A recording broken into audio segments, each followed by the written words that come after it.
Good morning student, my name is Sumit Sharma और आज हम पढ़ने जा रहे हैं अपने सोशल स्टडी के चैप्टर 28 के पार्ट 2। आज के इस लेक्चर में हम एशिया के क्लाइमेट्स, नेचुरल वेजिटेशन और वाइल्ड लाइफ के बारे में जानेंगे। So let's begin. The climate of Asia is influenced by a number of factors such as vast size, great latitudinal extent, the central mountains and plateau. जो Asia का climate है वो बहुत सारे फैक्टरों पर निर्भर करता है, जैसे एशिया का विशाल साइज, उसका बहुत अधिक अक्षांशीय विस्तार, केंद्रीय पर्वत और पठार।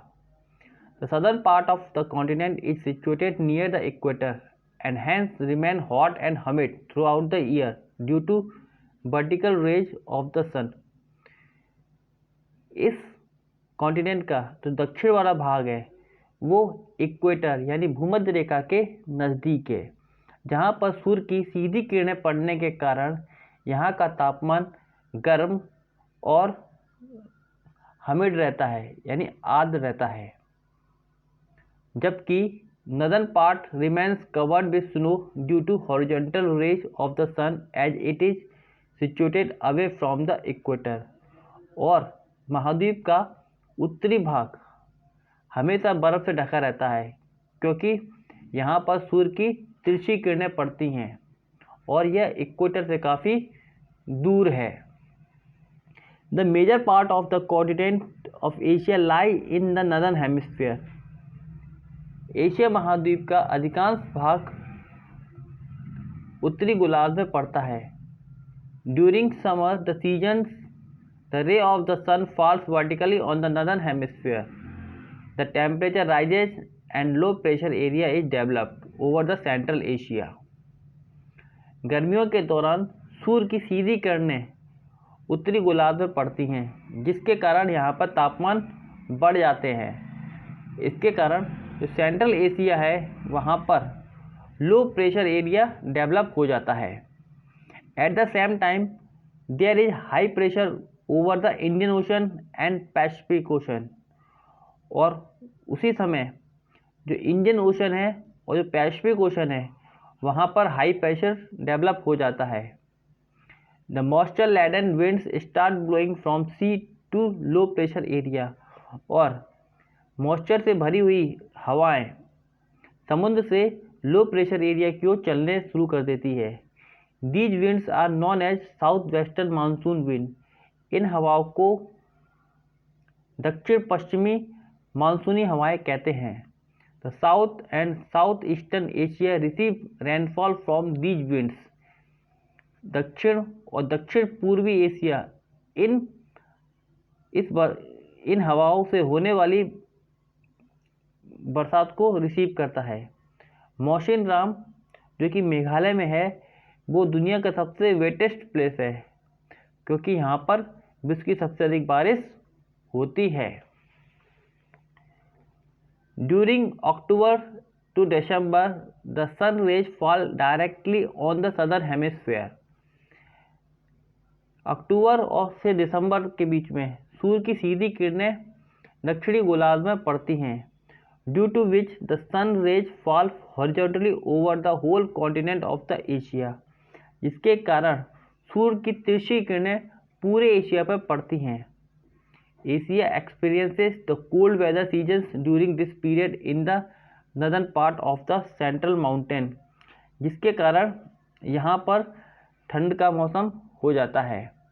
जो टेम्परेचर है वो 0 डिग्री सेल्सियस तक चला जाता है। Due to fall in temperature, तापमान में इस कमी के कारण जो सेंट्रल एशिया है वहाँ पर हाई प्रेशर एरिया जो है बिल्ड हो जाता है और जो सदर्न हेमिस्फीयर है वहाँ पर लो प्रेशर एरिया डेवलप हो जाता है, जिसके कारण हवा जो है हाई प्रेशर एरिया यानी सेंट्रल एशिया से लो प्रेशर एरिया यानी सदर्न एशिया की ओर चलना शुरू हो जाती हैं। Dry winds blow from land which do not cause rains but while blowing over the sea these winds pick up moisture and causes rainfall in the coastal area. ये क्योंकि हवाएं भूमि से चलती हैं इसलिए यह सूखी होती हैं, लेकिन जब ये हवाएं समुद्र के ऊपर से गुजरती हैं तो मॉइस्चर को ले लेती हैं और जो कोस्टल एरिया है वहाँ पे वर्षा करती हैं। भारत के तमिलनाडु में वर्षा इन्हीं हवाओं के द्वारा सर्दी के मौसम में होती है। Natural vegetations and wild life, प्राकृतिक वनस्पति और वन्य जीवन। The northern part of the continent experience extreme cold, therefore the vegetations found in these regions are lichens, जेबरी एंड मॉसेस। इस महाद्वीप का यानी कि एशिया महाद्वीप का जो उत्तरी भाग है वहाँ पर बहुत ही अधिक ठंड पड़ती है, जिसके कारण यहाँ पर नाम मात्र की वनस्पति उगती है, जिनमें लिचेन, झेवरी और मोसेस प्रमुख है, जो इस ठंडे मौसम में टिक पाती है। Toward the south of this vegetation belt in the Siberian plains are found evergreen trees like spruce, fir and pine. इस ठंडे इलाके से थोड़ा दक्षिण में आते हैं तो वहाँ पर साइबेरिया का प्लेन है, जहाँ पर एवरग्रीन ट्रीज पाई जाती है। एवरग्रीन ट्री वो होती हैं जो साल भर हरी भरी रहती हैं और अपनी पत्तियों को नहीं गिराती हैं। इनमें स्प्रूस, फर और पाइन के पेड़ प्रमुख हैं।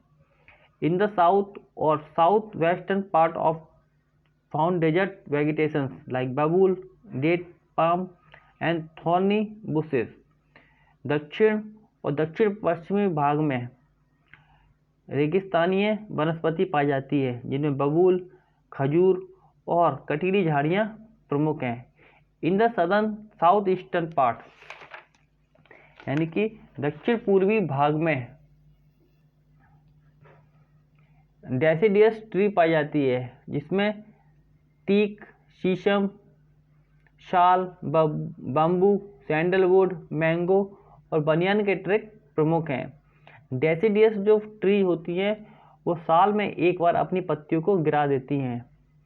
In the northern part of Asia where the area is covered with snow through the year, reindeer, polar bear, seal और whales are found. Northern part का वो भाग जो साल भर बर्फ से ढका रहता है, वहाँ पर रेनडियर, पोलर बियर, सील और वेल्स पाई जाती हैं।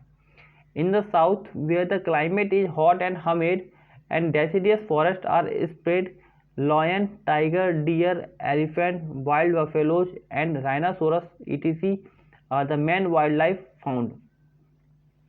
और दक्षिण में जहाँ पर तापमान गर्म और हमिड है और यहाँ पर डेसिडुअस फॉरेस्ट पाए जाते हैं, उन जंगलों में शेर, बाघ, भालू, हिरन हाथी, जंगली भैंसा और गैंडे पाए जाते हैं।